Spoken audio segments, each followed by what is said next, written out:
Hey friends, welcome back to my channel. Excited to be giving you another gardening update. I know in my last week's video, I told you I was going to give you a gardening update this week since I gave a different update last week, and doing giving you guys an update where things are at currently, work in progress, things that are done. I think there's been a lot of updates, and so I can't exactly remember where I left off. So things that we have done since the last video. We actually did do a truck rental, and we did get a good chunk of topsoil that we paid for. And then once we brought the topsoil back, we quick dumped that out. We actually took the truck, and there was a lot of free compost that we were able to get from a local farm that was aged already. So we were really excited to do that. I got a lot of work in a short amount of time. It was at the end of the day, it was really overwhelming, but we definitely saved money in the end. That was the goal, was to save money, especially because we needed to do a truck rental. We have two small cars.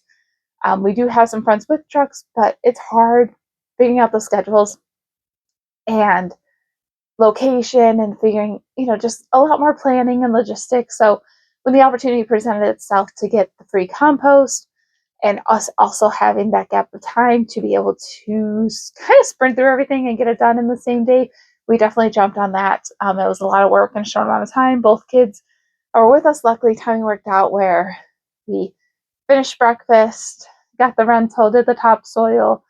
Um, Eleanor, she took her nap in the car during the first trip, and then we got home, unloaded the topsoil, put them into our beds, um, and then like the asparagus spot in the backyard, got that all situated. Then we actually had time. We ate lunch, and then get everyone back in the car. And then we did the second trip before the compost, where we were actually kind of digging it ourselves, putting it into the bed of the truck, and then getting back home and then dumping that out. Also cleaning the bed of the truck out to then get the truck rental, get that returned in a timely manner for the rental time that we have. So in the end, we definitely saved money. It was totally worth it. We still need to shift the compost around because we just piled it up in the asparagus spot for now in the backyard, which is fine. We'll work on breaking everything up and getting that situated. So that's the next step, is moving the compost around. We actually just went and bought, one of our friends has like that gorilla wagon. Uh, that's really, really nice to be able to lift up and down. So we actually just purchased one of those to help move. We have been borrowing a friend's wheelbarrow. I say friends, our neighbor's wheelbarrow we have been borrowing many, many times. So we decided to actually invest and get ourselves one because we could have used it many, many times over. So we went ahead and did that investment, and that'll be really nice to move the compost around, which we need to do because the snap peas are getting pretty tall now, like 8 inches tall. So they do need to start climbing. We do need to get them outside, starting to get them ready for the outdoor weather. It's still a bit chilly here, but they are coldish friendly. So we're going to start introducing them to the outside cold. We have been putting a fan on them, so working on building up the strength. As a reminder, we have the snap peas going, onions, and lavender. The lavender has not germinated. It says it can take up to 4 weeks, and I think 4 weeks is coming up in this next week here for us. So we'll see. I think the soil may have been too wet. I'm not optimistic about their survival or them germinating, but again, we're just trying it out and seeing. So we'll give them a little bit longer. I know it can take a bit for them. I learned after the fact you can help the lavender germination by putting them in the fridge and then pulling them out. We did not do that. So we'll see. Again, we're trying it. We have more seeds. We can try again. It's okay.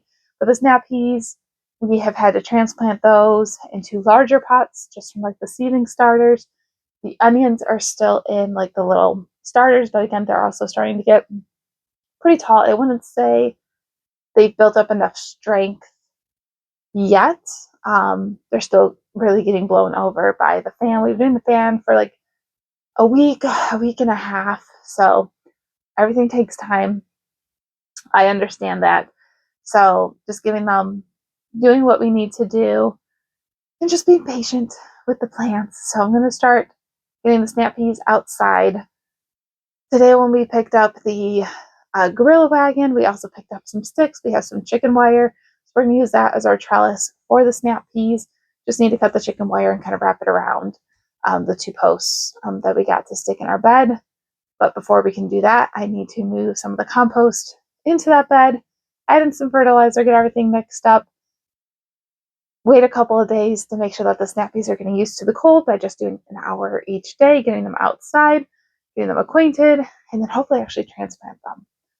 So things are progressing. Things are looking great. The beds are getting prepared. We just, need to slowly keep working on things as we are. I think we're also going to get another packet of the snap peas and direct sow them into the ground because we used all the snap peas. I think we have 30 plants that have survived. We had a few that did get moldy, so when we transplanted them, we really cleaned some of them off, put cinnamon on them, added a little bit of fertilizer. So they seem to be really happy and healthy. But I think also just trying to do some direct sowing, see how those go. Like, why not? It's $2 for getting another packet of them, and we really, really enjoy them. And this way, if they do, then, there's a 4-week gap. So we'll be able to, if they survive and if things go well, then at least the timing would be slightly off from each other when it comes to harvesting. So I'll keep you guys updated. I realize that was a lot, and things may have been a little scattered, but things are going well. The next step is we're going to try like that snail roll to get our tomato plants started. We know we need to get those going. We did get, my in-laws bought me a greenhouse last year for my birthday, and it blew away numerous times because our winds are crazy here. So we actually got the posts cemented into some 5-gallon buckets, and then we glued the metal and plastic pieces all together for the frame. So we now need to get the plastic put back on and then do some tape repairs, some of the plastic tore. But really excited to get that fully situated because that would be really nice to get some other plants going in there. But I realize it's not going to be warm enough for the tomatoes. So we're going to get the tomatoes started inside and then finish the greenhouse. So these are the things that are next up on the list. I realize it's a lot. But again, we're squeezing it in when we can, where we can, and just leaning into doing what we enjoy with the time that we have, and really just wanting to be present with our family. So I hope you guys are enjoying this content. Please let me know. Let me know what questions you have. I just want to share what is working for us, what we are doing, and just our updates from every week, every couple of weeks, because it is slow progress. It's most of the time we can't do stuff during the week, so a lot of it happens on the weekends, or we're staying up late trying to get stuff done. So I will keep you guys updated. Let me know if you're finding this helpful. I hope you are. And yeah, let me know what's going well for you guys for your gardening, any tips or tricks, how you're squeezing it in with your family, how you're getting them involved. Again, we have 2 littles, one that just turned 1 and the other's 2.5. So yes, they're involved, but they don't fully either understand. Especially the 2.5-year-old. He has enjoyed playing in the dirt and putting the seeds in the dirt, but then, is not involved yet, for like the next stage. But he helped us with the topsoil and doing his little shovel. So we're keeping them involved as much as we can, as safely as we can, especially with the colder weather. So please let me know your tips and tricks for having your toddlers involved in your garden and what that looks like, how you're teaching them, and just how you're building your garden with your family. Would love to hear from you, and let me know, what other details you're wanting to hear. Want to be connected with you all as this community builds, and just really looking forward to continuing things building.